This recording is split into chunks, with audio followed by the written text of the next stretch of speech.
وزیر اعظم ترکیہ، آذربائیجان، ایران اور تاجکستان کے 6 روزہ دورے پر روانہ۔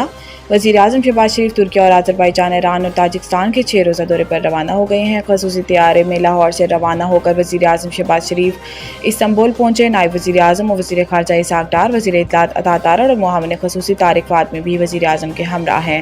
وزیر اعظم دوست ممالک کے رہنماؤں کے ساتھ دو طرفہ تعلقات، علاقائی اور بین الاقوامی اہمیت کے معاملات کے حوالے سے تبادلہ خیال کریں گے۔ اس کے علاوہ وزیر اعظم بھارت کے ساتھ کشیدگی کے دوران دوست ممالک کی جانب سے پاکستان کی حمایت پر ان کا شکریہ ادا کریں گے، جبکہ وہ 29 اور 30 مئی کو دوشنبے میں گلیشیئرز پر بین الاقوامی کانفرنس میں بھی شریک ہوں گے۔ وزیر اعظم شہباز شریف 30 مئی کو تاجکستان سے وطن واپس پہنچیں گے۔ اسلام آباد میں غیر قانونی تعمیرات اور ہاؤسنگ سوسائٹیز کے خلاف فوری کریک ڈاؤن کا فیصلہ۔ وزیر داخلہ محسن نقوی کی زیر صدارت ہونے والے اجلاس میں غیر قانونی تعمیرات کے خلاف فوری آپریشن کا فیصلہ کیا گیا۔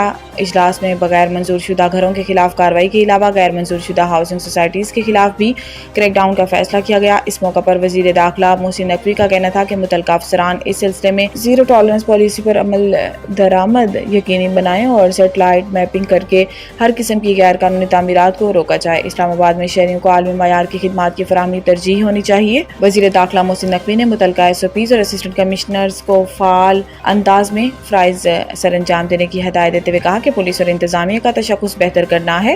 یہ تبھی ممکن ہے جب شہری اعتماد کریں۔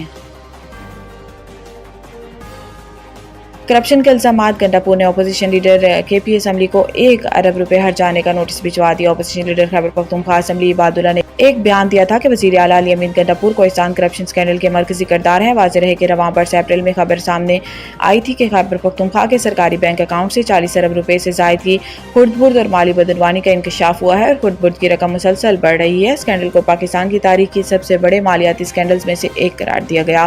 50 کے قریب بینک اکاؤنٹس منجمد کر دیے گئے ہیں، جبکہ تحقیقات کا دائرہ وسیع کر دیا گیا ہے۔ ابتدائی تحقیقات میں بھی انکشاف ہوا ہے کہ ضلع کے سرکاری اکاؤنٹ سے تقریباً 1000 جعلی چیکس جاری کیے گئے، جبکہ اب تک 50 مشتبہ اکاؤنٹس ہولڈرز کی نشاندہی ہو چکی ہے۔ شواہد سے بااثر سیاسی اور اعلیٰ عسکری شخصیات کی شمولیت کے واضح آثار ملے ہیں۔ پنجاب کے مختلف شہروں میں آندھی اور طوفان، مختلف حادثات میں 14 افراد جاں بحق۔ اسلام آباد میں تیز آندھی کے ساتھ بارش ہوئی، اولے بھی گرے۔ آب پارہ میں پانی گھروں میں داخل ہو گیا۔ نالہ لئی میں پانی کی سطح بلند ہو گئی۔ بارشوں کے باعث راولپنڈی میں رین ایمرجنسی نافذ کر دی گئی۔ لاہور میں آندھی اور طوفان کے باعث بارش ہوئی، جس کے باعث پورے شہر کی بجلی بند ہو گئی۔ کئی درخت جڑوں سے اکھڑ گئے۔ قذافی اسٹیڈیم کے کئی بوتھ اڑ گئے۔ سرچ لائٹس کے پول گر گئے، جس کی وجہ سے لاہور قلندرز اور کوئٹہ گلیڈیٹرز کی پریکٹس منسوخ کر دی گئی۔ چکوال میں طوفانی بارش کے باعث کلر کہار کے قریب موٹر وے M2 کو کئی گھنٹوں کے لیے بند کرنا پڑا۔ ملتان، حافظ آباد، گوجرانوالہ، اٹک اور سیالکوٹ میں بھی آندھی چلی ہے، جس سے دن میں رات کا منظر ہو گیا۔ مختلف شہروں میں متعدد مقامات پر سولر پینل اڑ گئے۔ ریسکیو حکام کے مطابق صوبے میں آندھی اور طوفان میں 14 شہری جاں بحق اور 51 زخمی ہوئے۔ PDMA کے مطابق اموات بوسیدہ مکانات کے گرنے اور غیر محفوظ مقامات پر ہونے کے باعث ہوئیں۔ لاہور میں درختوں کے گرنے اور سولر پینلز کو نقصان کے واقعات رپورٹ ہوئے ہیں۔